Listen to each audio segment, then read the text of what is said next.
you were to say Securities and Exchange Commission. Mama share investment ne markets exchanges. Na umadru inti mesre na kamedem penny for atia. But chairman Dr. Yeboah Amoah on the chairman of the Securities and Exchange Commission. And a director general, I will share it managed to be Reverend Daniel Brown Tete. And I am a member, Mrs. Jemima Owain, also a commissioner. And Professor Joe Otumfuo, also a commissioner. Mr. Isaac Adu, also a commissioner. And a deputy director general, legal, also Deborah Ajamfra. And a deputy director general, finance administration, Paul Abigail. And a Ghana Commodity Exchange. On say Omar, Newman say a Bruno, Omoshema Kofoto, the farmers. Also, Mammy that's the friend Tuchi Ivo Goka on the MD. And a chief operating officer, Mr. Robert U, also. And your Dr. Gordon Ansa, Ewaha, Mr. Joseph Aka, so. And Mrs. Miriam Ampemaka, so no, Ewaha, and Mr. Richard Ankra. And Mba your exchange be or Dr. Quines. Omoba say Omutimba Krumha, Emitia, you are Emisphere Quines on Mother Yajmoa, you are 10 years and AVA, Securities State Commission, and me also be a commissioner. Me a commissioner. The commission no more. And say we are active. But chairman, like I said. Who are the cases? Yenya on quine na Yababechi. Ye Resenia by one casawa dodge, say, Tiana no, not time cry, no show. But it is who are they said was squeezy talk a crash him. Now they HI and not so do we shy. Yabaya, Yabon, Sanya, Mr. Champon, Kai, ye be a program to everywhere, necessary. Yabakrum had dear. Na Nabema, ye quite dear. A pesse, Babachia Nana, Menem Crawford. Mikai, I dare me parkwa, MFL Nana who said, so shall send your money to ye. Or you fell so. I chepa papa, Satano or Swami. Now, Miss Not me Edma or Merchant Bank. Or was it your boy? Don't go dining for me. And now, I say, share or briefly, then. But Ben feared you no Nana Humino, Nana Bommy feeding. Eh, Nana that's so kind me ding. Go for baby, when I say Betty, Prince Chassis, why, Mrs. to come to my grand, Nana tie me ding, Nana me that was a papa. It's a bond, it's a man is not to say none of their two one. Say about my dear, I bet you are not. Commodity say, the King Nano. Nana, if you be a gem. Nana bore Jack a CB. Oh, Prempe, Assembly Hall. Now, PV or being near the hall, and you call me a Santina that day. Nanka or fret me here, young baby quay, Nana require pep. And Nana say, oh, so now you stock exchange in your corner.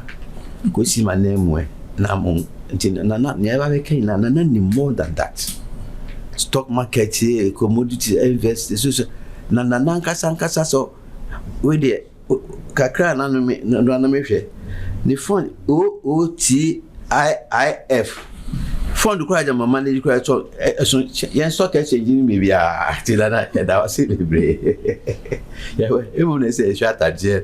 No bana no church kakra kan ho kra. Because King Solomon na efre no nyakwa. Doctor Tahudo na jibio na no kra no. Your friend na your son friend me ni cardinal tax Sada no so ye bomidin bi na wada Roma. Wodu nyam ne sa e bi asabi ye de nyame ase for life. It's nana kwaso.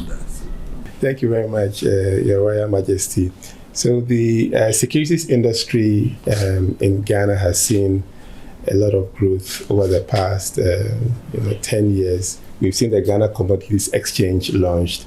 The Ghana Stock Exchange has had a bit of a challenge in terms of new companies being listed, but we are working currently with the government to see how we can get a few more state-owned enterprises to list. We're also having a program to attract a few of the good private companies also to come. We launched our Capital Market Master Plan in 2021. It's a 10-year plan, and the idea is to create a deep, efficient, diversified and well-regulated market with a full range of products that is attractive to both domestic and international investors. So that's our main focus for now. There are 4 main pillars under the Capital Market Master Plan: increasing the diversity of investment products and market liquidity, increasing the investor base, improving the market infrastructure and market services, and then improving enforcement, regulation, and investor confidence. So that is our major preoccupation now. And we, as a regulator, we are improving our supervisory framework. We are introducing what is called a risk-based supervision framework, which is a better model than the compliance-based, because it allows us to get the early warning signals to be able to take the appropriate regulatory action. We are also digitizing our operations in this era of digitization, and we are looking how we can even strengthen our oversight. Currently, our operations are in Accra, as in we have the office only in Accra, but we have a vision to go beyond Accra. We are sure we'll be coming, to you to get your permission to start something here to cater for the northern part of the country. One of the challenges that is a bit disturbing is the fact that there are a lot of Ponzi schemes or fraudulent operations around, and because of the low level of investor education or literacy, people fall prey.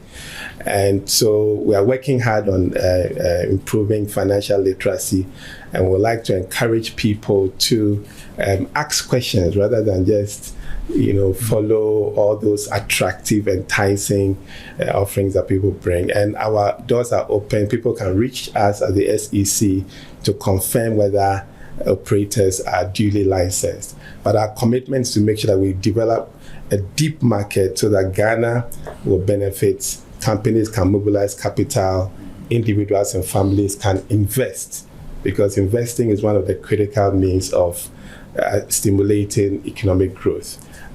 So we are doing our bit to complement the work of government to ensure Ghana moves forward. And we are happy to have your blessing to do a lot more in this area and to the uppermost part of the country.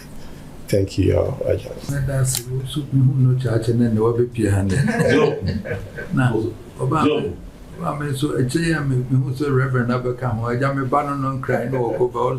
The car be Otumfuo na abrante no agye the car keto bi no dey na na ma engine na tro no yiku and then also I pay na also na nsa no na tete nkola nyina na ne omo he na the mama dey agya me on Fred na Dr. Otumfuo no nyina so come nti me hu say nipa ba nyina no dwumadi ade ahwo musa no ho nimde ne yi kankan also nimde ne ade ne ba me no betumi aye na nsem di se modwuma no enam sikasem kakra ba enti na ma gidie no se ye de sika kotu ba bi ne yin na aye den kakra se wo se mo hwe kwan e be fa so e be sa ma sa gidie na ba then no enem mo se we did sika akɔto afei bank yɛsɛ nti wohwɛ ana ɛkɔyɛ bibia bɛdɛ na nipa na nya gidie bio na ɛsɛ ampa sɛ ɔdwene ho sɛ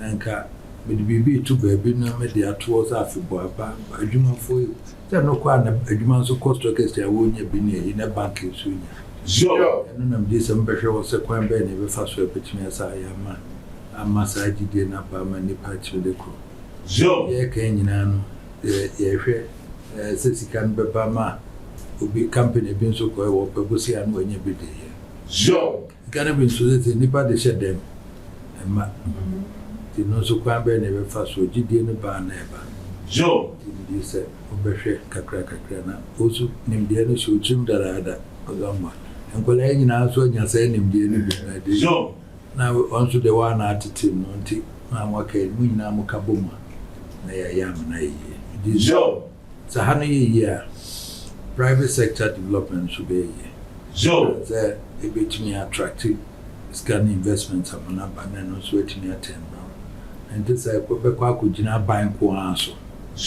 aban ko ara so ntumi nyɛ nokuri ni aban paa de kame de kanwa ne bruni kasa policies ne ayi na ka wo sɛ yɛ public servants na kakra obehwe the akapa de was a private sector and was a hwɛ ni nyina o ma bia be kɔ so asane the private sector engine of growth na kahwɛ di ma all register companies na ko no so pia wo mo brɛ mo sɛ mo target list we mo hwɛ company we na kyesa no so ba na ebe my enti me wo gidie sɛ ha no yi a ɛbɛboa ma adwuma ne employment ne sikasɛm ne nyinaa nso ayɛyɛ na sɛ mo babɛyɛ mo adwuma na mafa ne de ya medi mo adwuma nkɔmmɔ mo bɛ ma ha nti me so agya me hu mo mani agye mepa bi mu no da komba ne yɛdi ho nkɔmmɔ yie ne yɛhu kwan nyinaa adwendwene ho ne yɛde afa ma na ayɛ mede ase papa sɛ ne mahu wɔma me hu yɛ akyɛ nyinaa ne mahu yɛ nɛ